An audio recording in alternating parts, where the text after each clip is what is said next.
Hi there, my name's Peter Bachner, and the purpose of this video training is to acquaint you with the service department at a dealership.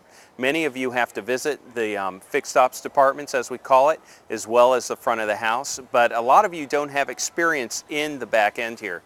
And what we're trying to accomplish here is to give you the basics of a service department itself, how it operates, what's of concern to a service manager. So when you go in, you're going to be able to talk to them intelligently, not only about your marketing solutions, but all the other dynamics involved in a service department and how they do business. I've been visiting service departments for a number of years now, and getting in touch with a service manager before a visit can be quite challenging. If you see them around the end of the month, it's close to impossible to have them return calls, or if you do get in there, to really grab their attention. So what's really going to be important for you is to figure out what day of the week's the best time to visit them, like Tuesday, Wednesday, Thursday, and not when they're doing end of month. The next thing is actually getting through to them, because even though you have their cell phone, getting through to them is very, very difficult indeed. And the best trick that I can tell you that I've used in the past is to actually call in to the dealership, ask for a service writer, and then ask where the service manager is. They'll be able to direct you directly to that service manager rather than trying to get them on a cell phone, because they're going to avoid you if they can. So the first thing I do when I come up to a dealership and I've made an appointment is that I take a look around the service drive. I look in the bathrooms, I see how clean they are, and I take a look and I see what the service writers are up to, how they're actually interacting with their customers, and just to see how professional things are. We're going to take a look and see if they have tire racks out and see if everything's shipshape. So on this note, I have Dan McNamee, who's a fixed operations specialist, works at Freeman Toyota, which is one of our accounts, and he's done a lot of work consulting-wise. So I'm going to introduce you right now to Dan. So this is Dan McNamee. He's a friend of mine. He's service manager, service director of plenty of dealerships in the past, and someone who I admire greatly within the industry, which is why I've asked him to take some time to train us a little bit in fixed operations itself. So Dan, this is a service drive? Service drive here at Freeman Toyota in Santa Rosa, California. Busy service drive. We run about 120 cars a day here through the facility. So Dan, tell me the difference between variable and fixed operations. What's the difference between those two terms? Well, Peter, when we talk about variable operations of a dealership, we talk about the front end or the sales department, because there we have kind of the unknown factor in sales. You can't really predict sales per month. You want to set a quota for that, but it really depends on the economy, the product, incentives from the manufacturer. A lot of things are variable when we talk to that front end. We talk about the fixed operations. We talk about the service department operations, the parts department, collision center, what we have here. It's more of a predictable type of operation. The workflow is steady. You can kind of almost guarantee how many cars are going to come in each and every day. You're fixed in the amount of manpower that you have. You're fixed in the amount of expenses in a lot of cases that you have occurring every month. And one of the things that we do try to do in the fixed operation back here is to make sure that we have the manpower available, staffing both on the service drive, into the office to be able to handle the phones and the phone operations, and also in the shop to make sure we have the proper amount of technicians available to take care of the amount of cars we have coming in each and every day.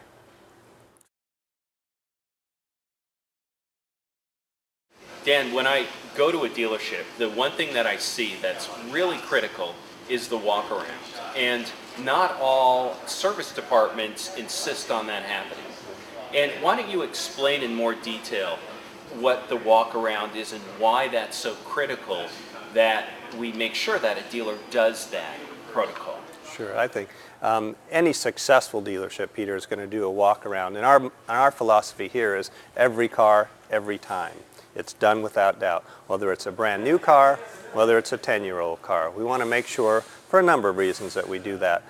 Primarily we do it because we want to make sure that as that car comes in, if there's any existing damage on the car as it drives through the driveway, we want to make sure that we've communicated that with the owner of the car. So at the end of the day, there are no surprises. We do it in a very subtle way when we do that walk around.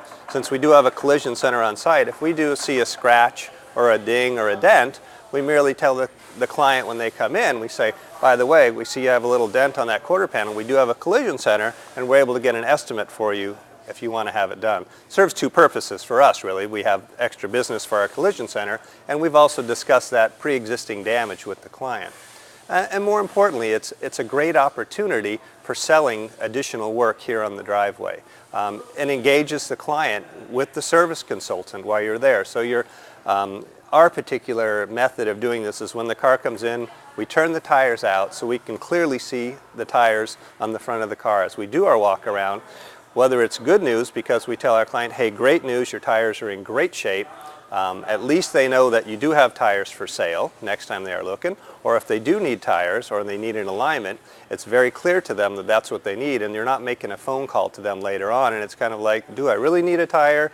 Do I really need an alignment? Because it's very clear to them that it's worn on the inside, worn on the outside, and it's a great selling opportunity for us at the dealership.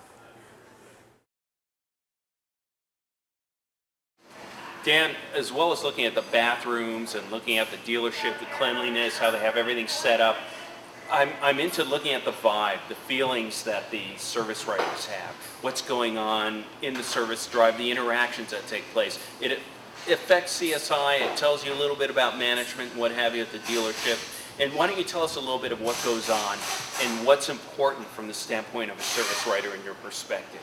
Sure, absolutely. When I'm looking for a service advisor, and I'm analyzing my service advisors and their performance in the driveway, what I'm looking for is someone who has a true concern for the client when they come in.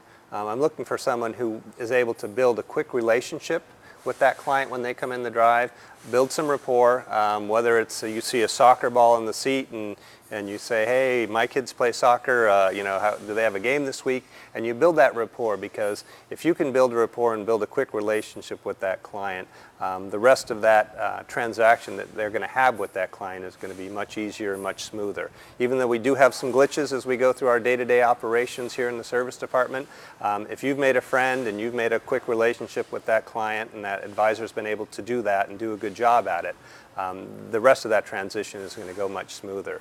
What I'm not looking for is I'm not looking for an advisor who's just out there to crunch numbers, just to get the next car, get the next car, get the next car through, and not taking the time to really know his clients, understand his clients, and certainly get the operations and the work that they came through in that day. So Dan, discuss a little bit the actual process of a service writer writing up a repair order with a customer. Sure, absolutely, Peter. When the service client comes in, one of the key opportunities that we have to serve our clients is to take care of the needs that they come here for. And the clients are going to come for a number of different reasons. Primarily, they're going to come because they have routine maintenance that they need to take care of, or they're going to come because they have a primary repair concern with their vehicle. It could be a check engine light, could be a rattle in the dash, it could be some squeaks in the brakes.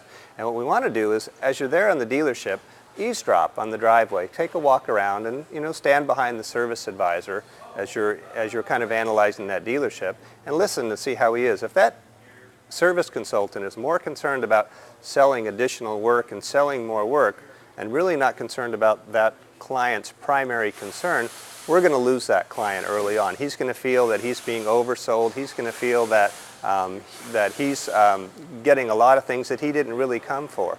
If you see a service advisor and they're really made that concerted effort to listen to the client, listen to the client's needs, and really focus on that primary repair concern, that's really going to be a store that's successful, and it's going to be a store that's going to have very high customer satisfaction numbers rating through. So what we look for here is, and it's our goal really, every car, every time, is if a client comes in, if they're coming for a concern, we focus primarily on that, and then any additional work that's needed is secondary beyond that, Peter. So we just talked about CSI. Explain what that means and how that affects the dealership. Sure, Peter. That's customer satisfaction is what CSI stands for. And each manufacturer judges and grades each individual dealership on satisfaction responses sent in by customers, both in the sales side of the business and the service side of the business. Now, there are stores who will clearly just chase that number just to be the number. And they want to have high numbers, and you want to be graded well, and you want to look good in the eyes of a manufacturer. But as you're going into your stores, you're going to find that the very successful stores are the stores that they're doing everything right, they have a process for everything, and their numbers are good because they're doing a good job. And in fact, they're doing a great job. And some of the things we talked about earlier, true concern for the clients, proper staffing, proper staffing on the drive, having enough people on the phones inside the dealership. Those are all the things that are going to keep people happy, keep them satisfied, and keep them having good grades when they come in. Now, some of the successful dealerships, and we do it here, you've got to ask your clients occasionally to have them send that survey in. We make a practical habit of every client coming in, we say, you may receive a survey from Toyota. We'd really appreciate if you took just a moment to fill that out for us. It's important, it's our report card, and we want to know how well we're doing. So that's how we don't chase the numbers and say, please give us excellent and beg for the numbers. We know that if we're doing a great job and we have enough surveys coming in, our marks will be high, and the factory will be happy with us. And there are incentives that come with high numbers, with CSI. You get better allocation, better cars coming in. In our particular case, we might get more Priuses coming in, which is a good thing in the current economy.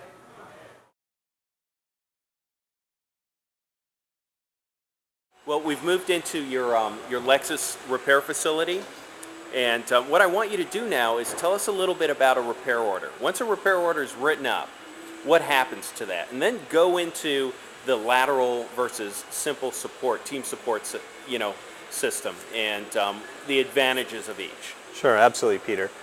Today in the service department, you're going to have two primary dispatching type of systems to allow the workflow when that work order gets written up from that service consultant and then finally gets into the hands of one of the technicians. And that's going to happen in one of two ways. You're going to have a conventional dispatch system where you might have maybe 6 or 8 or possibly 10 service advisors all writing repair orders going into one central dispatch, and then that dispatching back out to maybe 25 or 30 technicians on any given day. More dealerships today are going to what's called a lateral support or a team type system. And what that encompasses is that service consultant is tied to a particular team of technicians, and each team of technicians has a team leader. And so what this is it gives you a much better communication when you're from the service consultant to the technician, and there's feedback. It's immediate, so it's from the service consultant to the team right back to the service consultant. Whereas when you have a conventional dispatch system, it's going to go out to a dispatcher and could be out to one of 20 or 30 technicians, and he may not know where that job is. So what we're finding today is the team lateral support of the team system gives us much better communication, much better feedback, quicker response from the team, from the technician to the team, and ultimately back to the consultant and then back to the client for feedback, reports, additional work needed, or repairs that were made.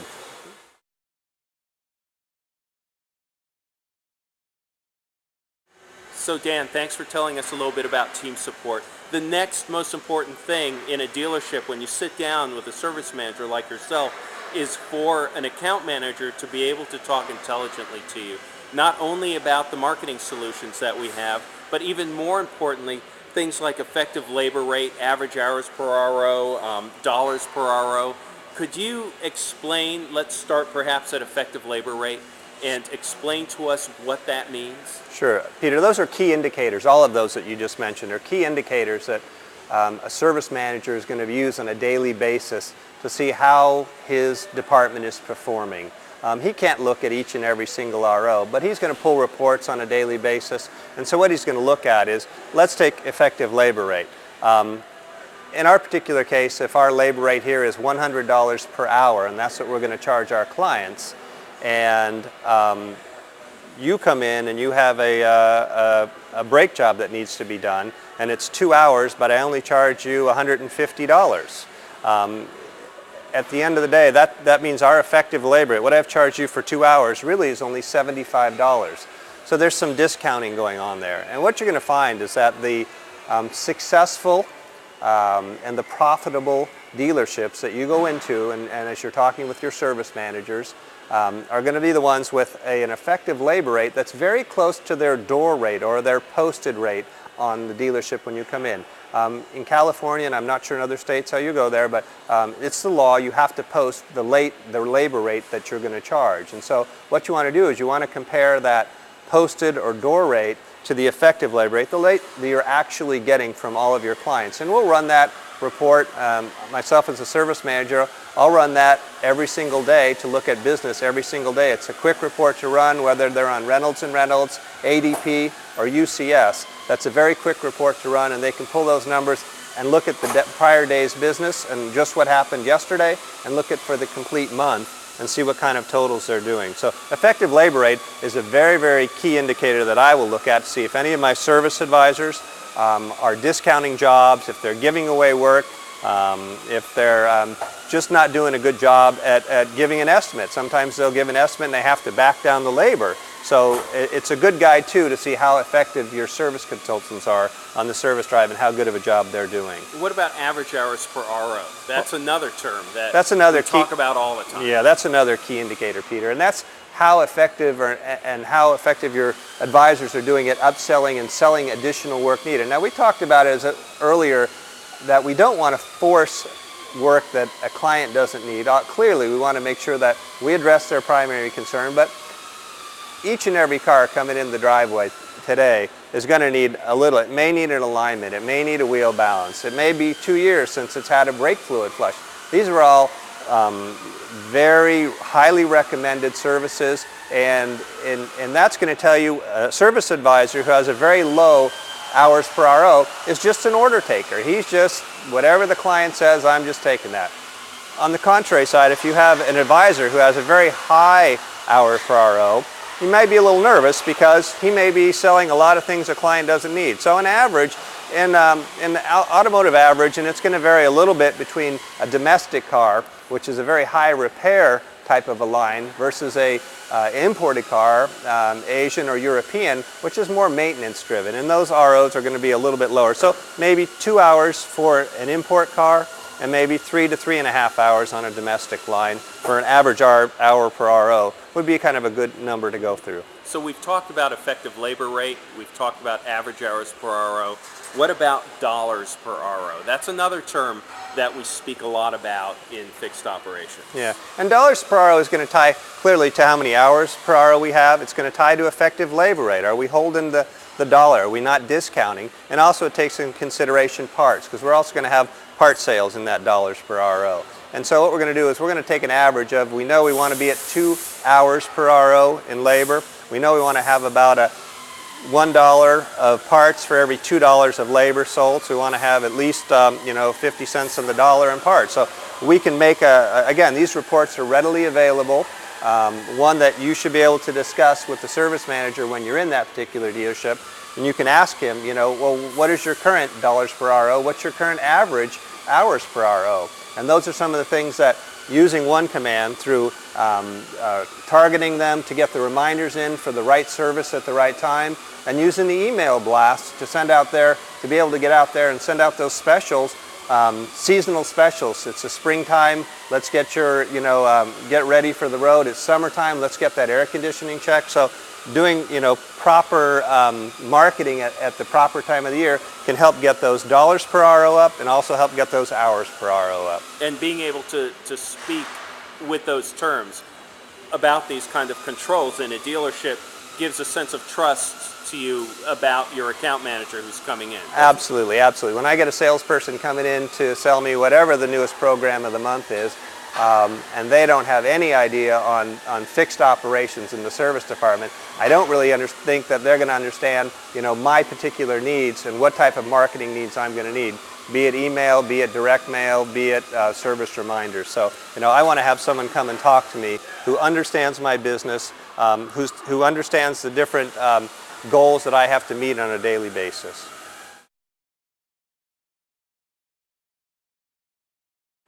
Dan, determining gross profit is what service departments are measured on.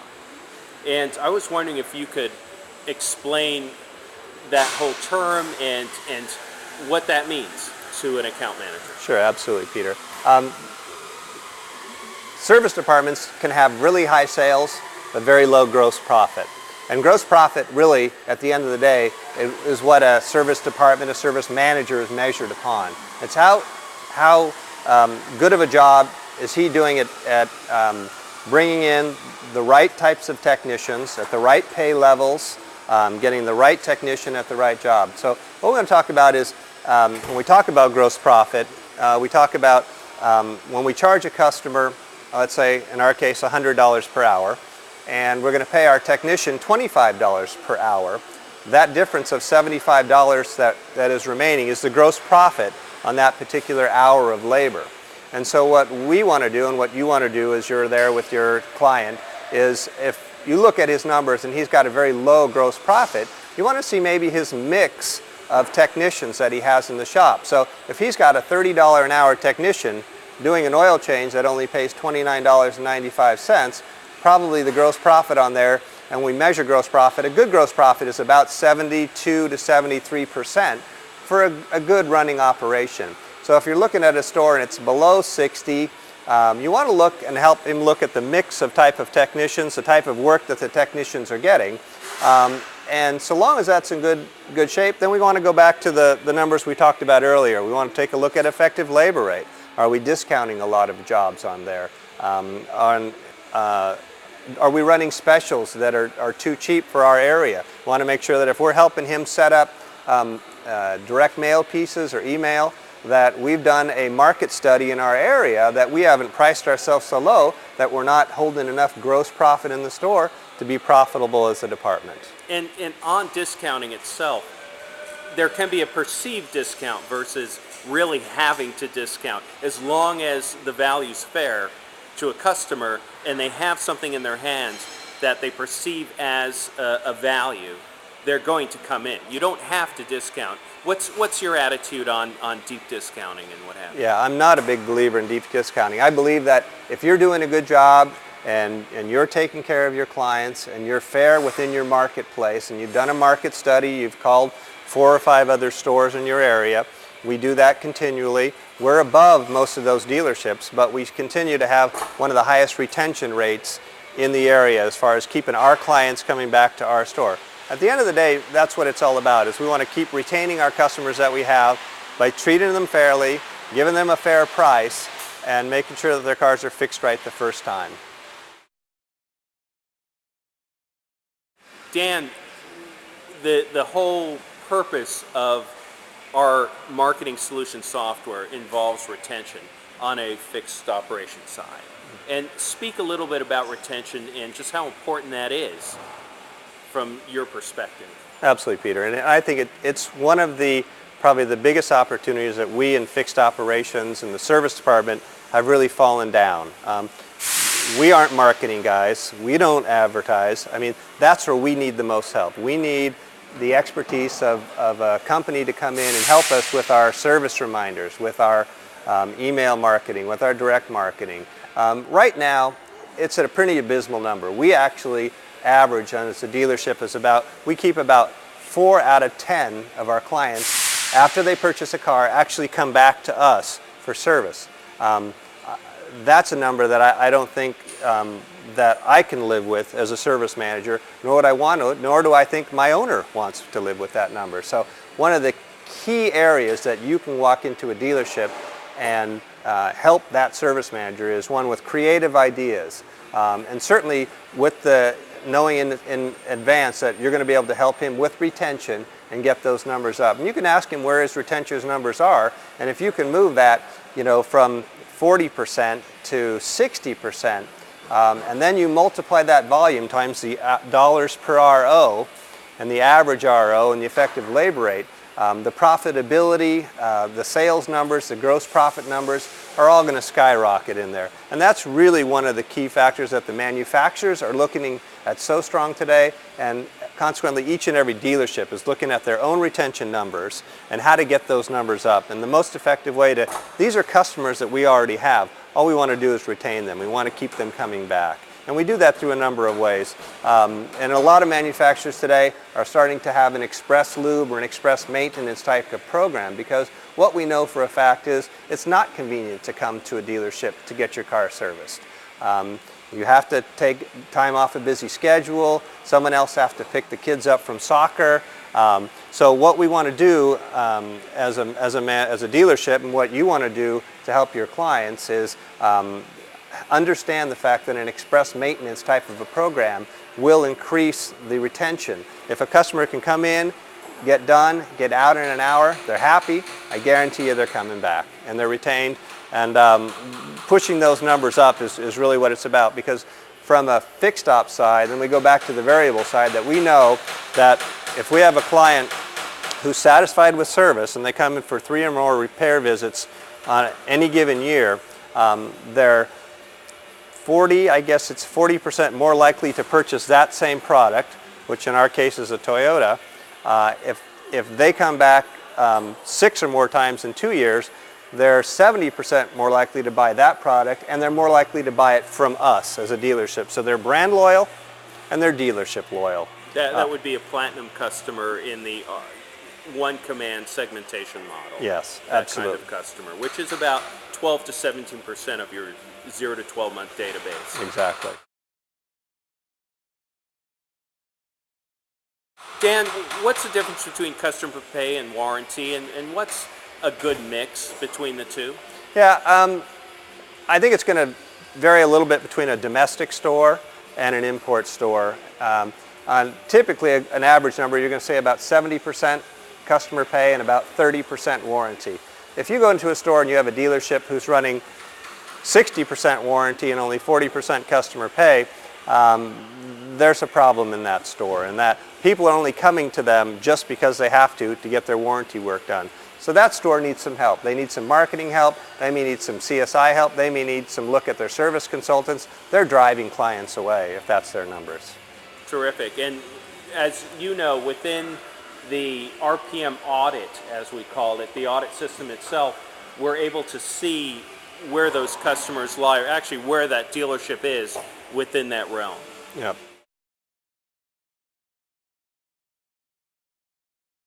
Dan, the One Command solution speaks to being able to market all the way back to up to 5 years in a DMS if a dealership has records that go back that far.